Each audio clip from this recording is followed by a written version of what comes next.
What's going on out there, people? Hopefully, everybody's doing well and um, you're enjoying your weather and you're enjoying your lives out there. It's looking like here in Alaska, we're back. We're finally in springtime. We're running 40s and 50s temperatures. Had a little chance to get out there. Had a little bit of a chance to get out there and do some raking on some leaves today. Actually climbed up on the roof and decided that probably wasn't a good idea. um, so got back down and did some yard work, did some stuff in the garage. My wife was doing some stuff in the garage too. She's decorating one of her walls so that her walls look pretty good by her bench area. And looks like we're going to go over to a friend's house and have a little barbecue today. So yeah, things are going well up here. It's looking like a lot of the people around the country are starting to wake up to the corrupt politicians trying to keep them hampered and stuck in their homes and everything else. I think people are getting tired of being stuck like that. They want to be able to go to work, want to be able to start making a living again. And, here's the thing is once people start going back to work, and I know the government kicked in X amount of dollars for unemployment and yada, yada, yada. How many people are going to want to go back to work and make less than what they were making on unemployment? I'm making about the same amount, so it doesn't matter to me. I'd prefer to be at work. I can't stand being at home because there's good things about it, but for the most part, you get bored and you end up spending money whenever you don't have things to do. So, Jeffrey Eric said he built a chicken coop. Cool, man. Good job, dude. Good for you. Hey, Sherry. What's up, Kenny? I'm doing good, Tony. Thank you for asking. What's going on, Mike Torsky? The time is short. Time to provide New York, Nevada. Yeah. I mean, there's been rallies and there's been events at the capitals and stuff across the country. California went off yesterday. Nevada's going off today. Michigan went off the other day. There is popping up all over the place. Huntington Beach, California was crazy the other day. And, I think it's pretty much sending a pretty clear message to the governors and the people who run this state that the people are sick of it. They're not going to put up with it anymore. I did have some friends of mine that got arrested yesterday in California. Lou Conley is probably one of my better friends that got wrapped up and he was out there protecting people, and the CHP there in California arrested him. And took him off the property. He said when he was in there, he was in there with about 35, 40 other people. So that kind of gives you an idea of, them rounding up people and getting them off the property. And if you look at the images and everything, it looked like the Gestapo was there. They were there protecting their governor and or their king or whatever you want to say. And it doesn't look good. Instead of, and I know that they have a job to do, and everybody, most of the people on our side, see the cops as good people, but at the same time, they have the complete option to disobey unconstitutional laws. This is everything that they did yesterday that I've seen in California was unconstitutional.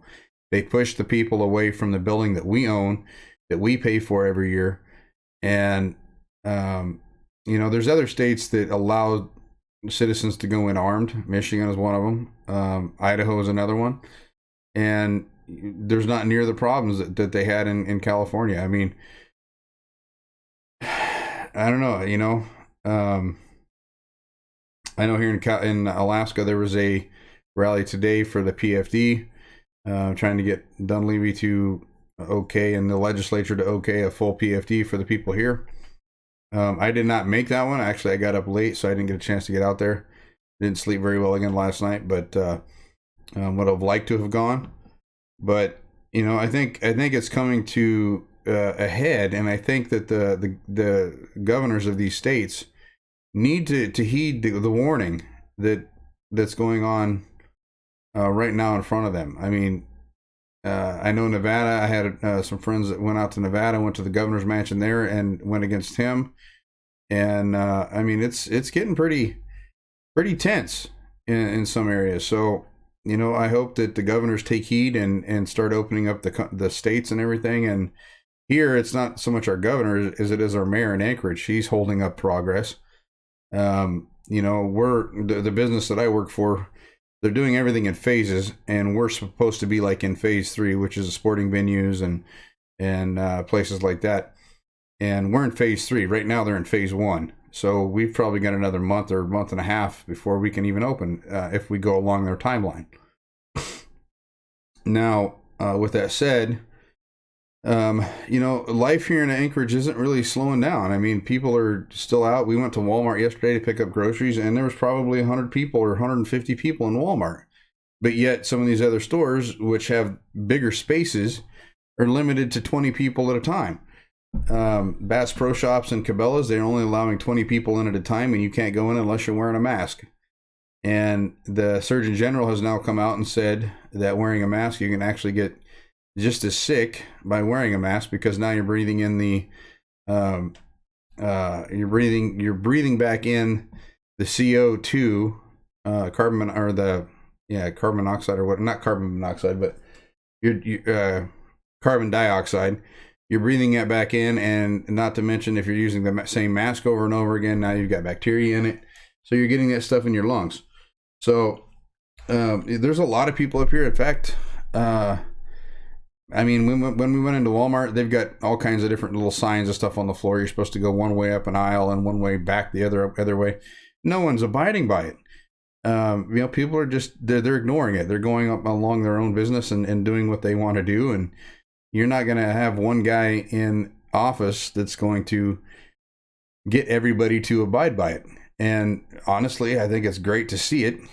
This country's free. We're not supposed to be bowing down to politicians that think that they know better than us. So, let's see here. I'm looking at some of the comments real quick. I was at the California State Capitol. It went great until the end of the day when they wanted to push us out. Fred Bowerman said that. What's going on, Robert Trask? Mayors are bad around here too. Yeah, I know. California, they're all bad. CO2. Yeah, carbon dioxide. I was far from peaceful, but not violent. Well, there becomes a point where you don't have to be violent. I mean, you can get your point across, and not be peaceful, but not be violent. There's what I got a kick out of was there was a plane flying around the Capitol in California yesterday with a sign of Newsom. Like Hitler, he had a little mustache and everything. And then today I seen a video of I'm guessing it's probably the same guy, had a big banner made up, and it was the same thing. It had Newsom as Hitler and had the little mustache on it, and calling to end his tyranny. So that's great to see. And what I'm seeing too in a lot of these rallies, yesterday's California rally was the biggest one I've seen in a long time in California, if not one of the biggest at the Capitol anyway. And I seen, just looking through the videos and the pictures and everything like that, it wasn't just conservatives that was there. It was liberals that was there. It was everybody. They're getting tired of it. They're getting tired of being told what to do. And, you back an animal into a corner, and eventually they're going to bite back. And we're at that point right now. We're at the point where we're going to bite back. I've seen a lot of chances for these governors to do the right thing, and they just continually just keep pushing people into the corner. Right now we've got farmers and ranchers and places like that are killing their livestock, and they're killing they're plowing over their crop, and it sucks to see that. And people that's the kind of stuff that scares the crap out of people, because we end up in a food shortage. We're going to end up being like the Great Depression. And the only way that we ever came out of the Great Depression was we ended up in a war, and the war machine started running, and then people started getting the jobs back, and we're in a different time now. So, not saying that we won't end up in a war eventually, but it's, you know, it's a different time now. So the wars look a lot different than what they did back then. I know that China and Russia and Iran and all these other places that we're enemies with, they would love to do anything to us, and right now it'd be the perfect time for them to do it because we're weak.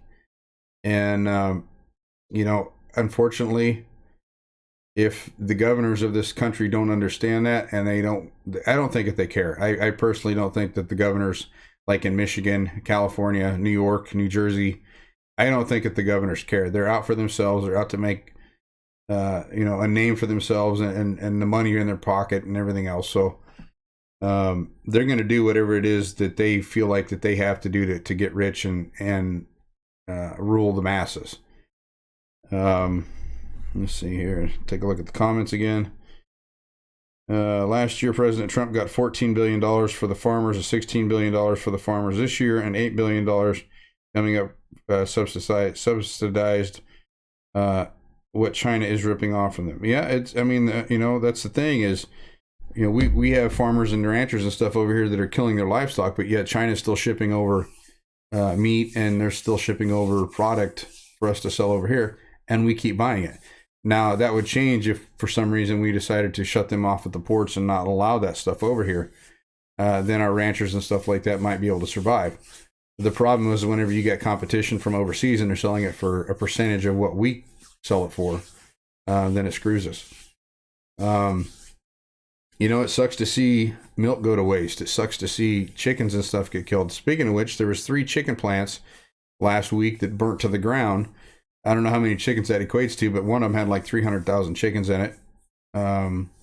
It just seems to be, it's a pretty big coincidence that we had 3 chicken plants that burnt down. One Tyson food truck, chicken truck, burn up. Well, you know, who's starting all these fires? Why are these fires getting started all of a sudden? Are they trying to collect insurance? You know, are they being sabotaged, or what's going on with that? You know, it's been all over the news. And, you know, we've got a decision that we need to make come November. And I think most of my friends know who they're voting for.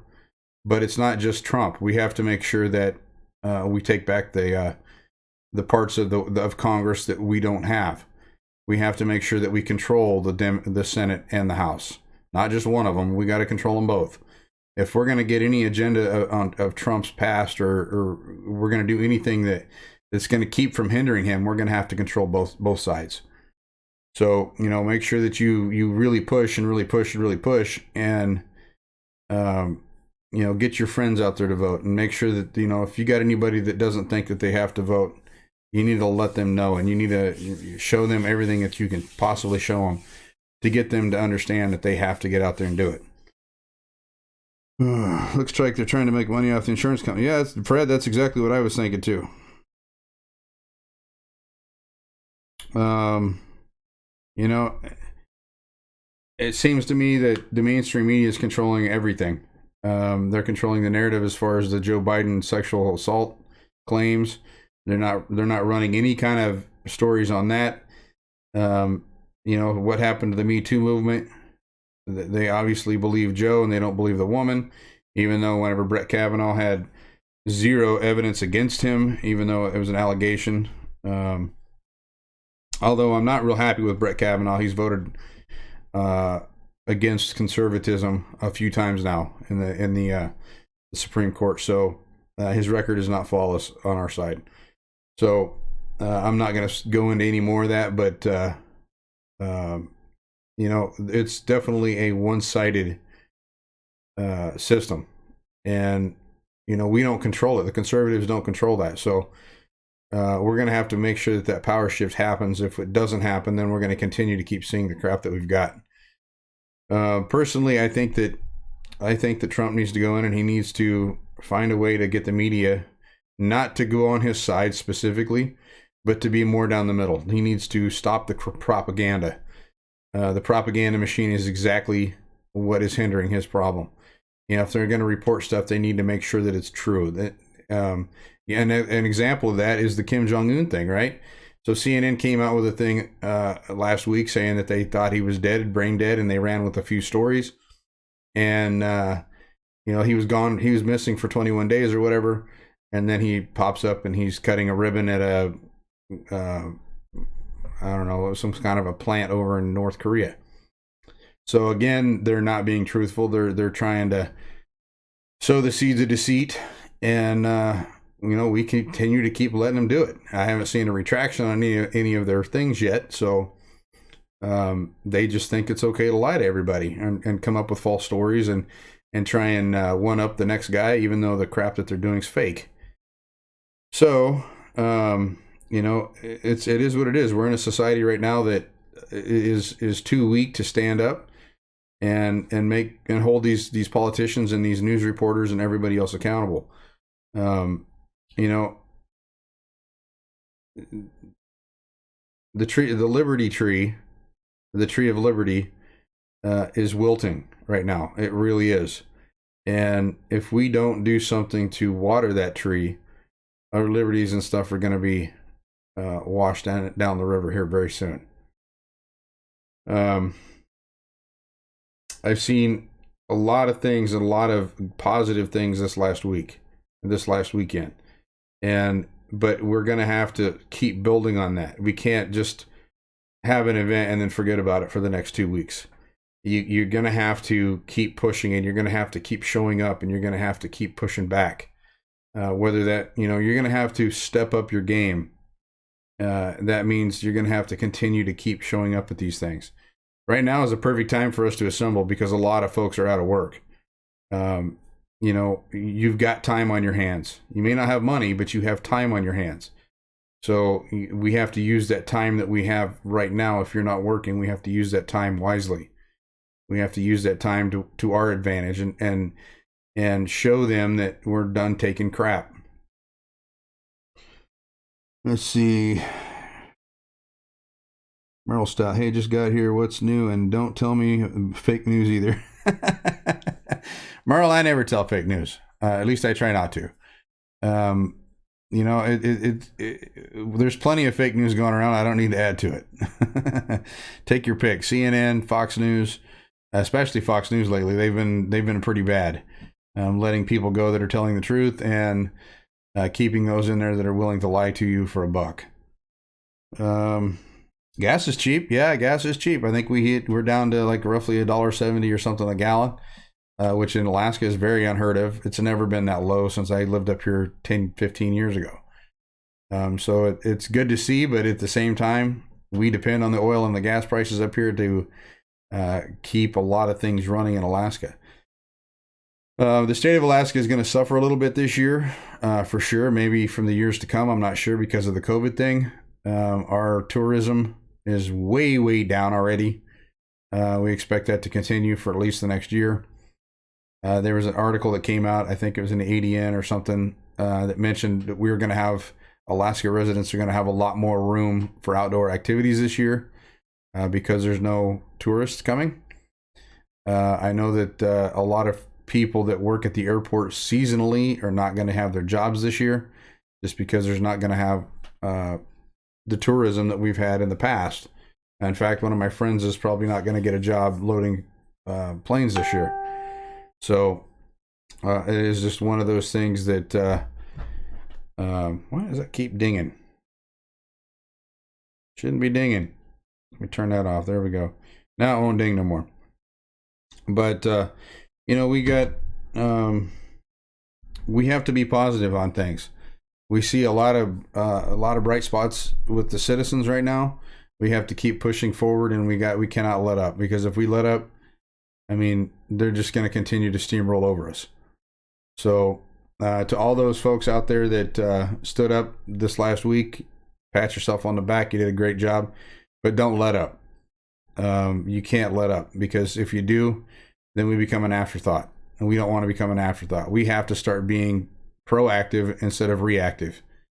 Proactive is the operative word there. Spend time with your family. Get out, spend time with your friends.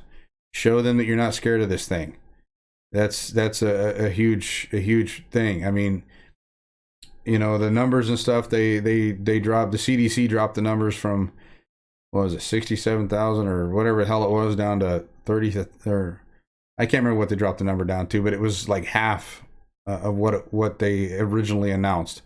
I think a lot of that was because a lot of people were dying and they were attributing it to COVID rather than actual illness that they had. So they got caught, and some of these hospitals probably got caught with their fingers in the cookie jar. So I'm hoping that not all of these places, are going to get money from the government because of this, because I think that if I remember right, they were getting X amount of dollars per person that died of COVID or that they treated for COVID. So they were padding a lot of the numbers in that respect. We did find out that we are getting the stimulus, so that'll be coming, I think, May the 6th. We finally got the IRS app to work. That was a friggin' nightmare. We couldn't get through, couldn't add our banking info, nothing like that. Finally, they did an update to it, and we were able to get through. Some friends of ours got through also, and now we found out when we're going to get our money, which is nice. We're actually going to use it to stimulate the economy. We're going to build a deck on the back of the house, so that's where that money is going to go. Well, part of it anyway. The rest of it will go to bills and, keep food on the table and all that kind of stuff. But since we bought the house, we want to continue to update it and make it better. So we're going to put a deck on the back of the house here in the next week or two, hopefully. I got a good friend that's going to help me out with it. So, yeah, so, exactly, Myrtle. Continue constant pressure on the politicians. They need to give way long before we will. Absolutely. Keep up the pressure on them. Yep, that's exactly what we got to do. We have to continually remind these idiots that we still exist, because they live in a world of their own. They have their own, they seem to have their own laws. They seem to have their own agendas, and it's all about the money, Right now is the perfect time, with everybody out of work and not working and not being able to go and do things. Now is the perfect time to stand up.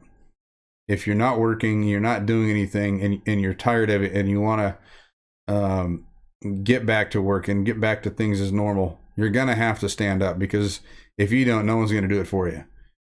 So again, the people that stood up yesterday in California and the day before in Michigan and all over the place this weekend, give yourself a pat on the back. I'm proud of all of you, and you really personify what it means to be an American.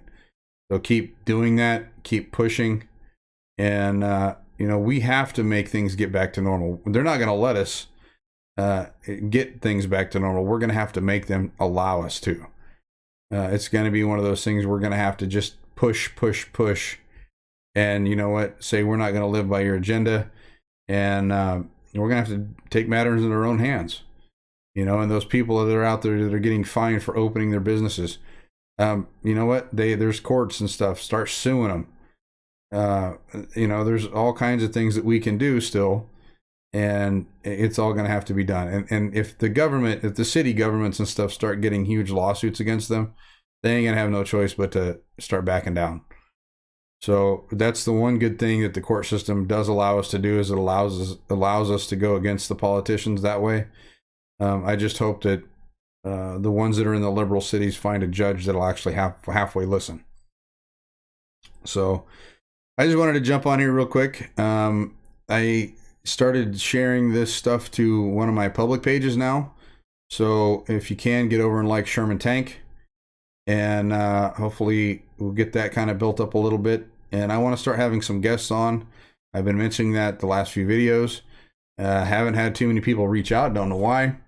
But I would love to interview someone that has been at these rallies and these events, maybe Monday. Let some time go by and let everybody kind of spend time with their family and enjoy the wins that we got. I think in interviewing Lou Conley would be a great thing. The only thing I require is you just have to have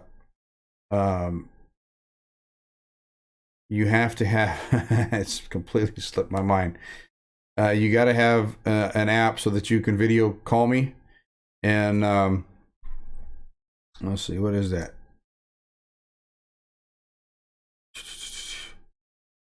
Oh, it's Skype. You got to have Skype to call me. So if you got Skype, you can call me. You can look me up. I got 2 different profiles on there. You can look me up, and then I can take your video into my podcast, and we can go from there. I'm looking at possibly doing a podcast on a different platform, not on Facebook and stuff like that. I can share it there, but I'm looking at doing more of a professional podcast. It'll be more voice than anything else. So hopefully, I'm going to try that and see how well that turns out. I have a friend of mine that did it. It turned out really well for him, so I'm going to give it a shot. But hope everybody's well. Hope everybody's still healthy. I hope everybody is going to return to work here soon, and I hope everybody is fed. Hopefully everybody's making enough money to stay that way. Tell me when you're going on, like one day. All right, Bella, I'll do that.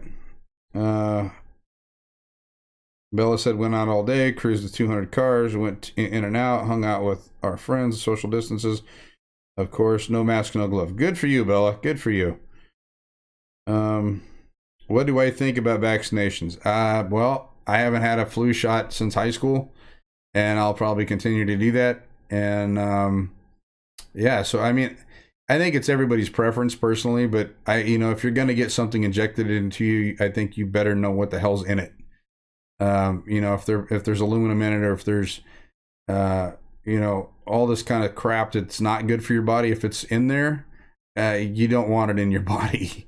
I mean, I think it's time that we start using some common sense when it comes to that stuff. I know that there's a lot of anti-vaxxers out there and everything else.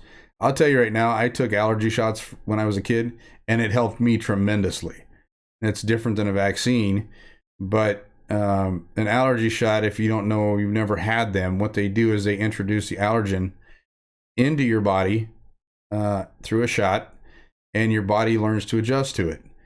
And I took them for 4 years, from the time I was 14 till I was 18. And I'll tell you right now, this is how good it worked for me. Now, I lived in Colorado, and I lived in farming country. So every season, right around harvest, which is late July, early August, I would get so congested. My eyes would itch, my nose would itch. I was just miserable. And they realized that I had allergies. They weren't seasonal allergies. I was allergic to a lot of things when they tested me. So they put me on shots for 4 years. And by the time I hit 16 years old and I was still on the shots, I grew 6 inches. There's a steroid in there too that helps get everything through. I grew 6 inches, and then my senior year I grew another 2. And I went from being like 5'8" or 5'6" to 6'2". And some of that was natural, but some of it was the steroids and eating better because everything tasted better. I mean, if you've never taken allergy shots and you've got allergies and you've got problems, I highly recommend you doing it. But at the same time, I know what was in this stuff.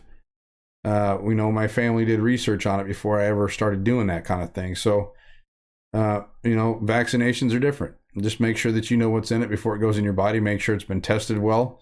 Make sure that not everyone's dying from the crap. So I think it's something that it's everybody's choice. Merle, my body, my choice. Absolutely. I don't think that they should ever be forced on anybody. I think that if they do that, then I think that it's unconstitutional, it's dangerous. And if they're forcing someone to take a vaccination, I don't think that they know the consequences of it. To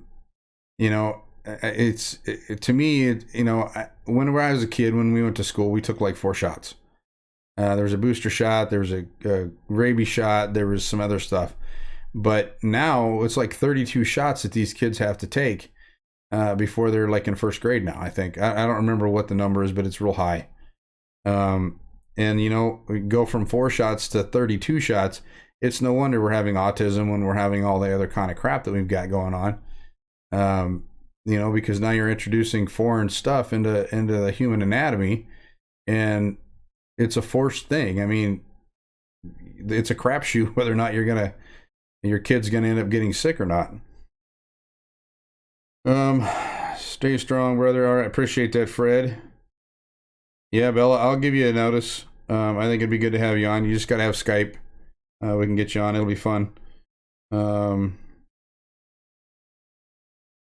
yeah, I won't be forced. Well, yes and no. If you go in the military, they force you to take shots before you can go. You have to take a.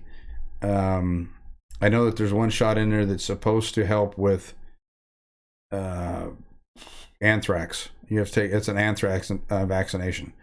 And people that I know that have taken that, some people have gotten sick, and some people have never taken anything else, and they're just fine. So I think it depends on the person too. If you're a healthy person, I think you're probably going to be okay. But nobody knows. I mean, everybody's chemistry is different, and everybody's going to react to different things in their own way. So, anyway, just wanted to kind of jump on real quick and share this. I was kind of testing it more than anything else. But I love y'all. I'm proud of all the patriots that stood up and said, to hell with this. And we have to keep doing it. We can't rest on our laurels. We got to make sure that we get out there and keep the pressure on. And we're going to eventually be able to, if we keep doing this, we're eventually going to get these politicians face to face. And that's what we really ultimately need to do. We need to get them face to face, and they need to hear from us directly. Us standing outside of a building personally and screaming and hollering and everything else isn't getting their attention. We're going to have to get them face to face. And I don't know what that's going to take. I don't know what that's going to look like. But if we don't start getting people face to face, then it's all going to fall on deaf ears. Because you can show up at a Capitol, you can show up to these buildings, and you can threaten all you want to. But if the threat is not in their face, it's not a threat. You're going to have to get out there, and they're going to have to see you face to face. They're going to have to see the emotion coming out of you. They're going to have to feel it. If you do that, then I think you can make some changes. With that said, we're going to get ready to go over and have a barbecue, so I'm going to get off here. But I love y'all. Take it easy, and I will catch you another time. This is Sherman Tank, and I am out for the evening.